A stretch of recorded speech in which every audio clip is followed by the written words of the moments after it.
कभी कभी यही प्रश्न कोई एग्जामिनर पूछता है कि सिद्ध कीजिए द्विध्रुव के कारण निरक्षीय स्थिति में किसी बिंदु पर विभव शून्य होता है। तो देखो पहले हमें क्या करना है, इसमें पहले हमने माना कि ए बी कोई एक वैद्युत द्विध्रुव है जो दो आवेशों क्रमशः माइनस क्यू व प्लस क्यू से मिलकर बना हुआ है और इसकी दूरी 2l है और इसका एक मध्य बिंदु O है। अगर इसका मध्य बिंदु O है तो A से O की दूरी l हो जाएगी और O से B की दूरी l हो जाएगी, क्योंकि A से B की दूरी 2l है और इसका एक मध्य बिंदु O है।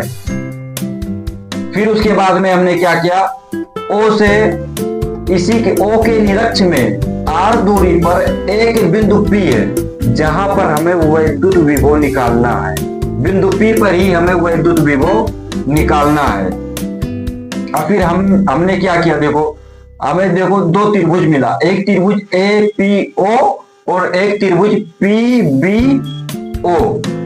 दोनों त्रिभुज बराबर हैं, हमें A से P की दूरी चाहिए थी और P से B की दूरी चाहिए थी। फिर हमने एक त्रिभुज लिया APO एक त्रिभुज लिया और इसमें पाइथागोरस प्रमेय लगाया। पाइथागोरस प्रमेय जब हमने लगाया, देखो त्रिभुज APO में पाइथागोरस प्रमेय से AP का वर्ग इक्वल टू OP का वर्ग धन AO का वर्ग। फिर हमें AP का वर्ग मिला, तो हमें AP का वर्ग नहीं चाहिए था, हमें चाहिए था AP का मान। फिर हमने AP लिखा और इसको अंडर रूट में कर दिया, फिर हमें AP का मान मिल गया। फिर हमने क्या किया, प्लस Q के कारण बिंदु P पर विभव निकाला। फिर उसके बाद में हमने माइनस Q के कारण बिंदु P पर विभव निकाला।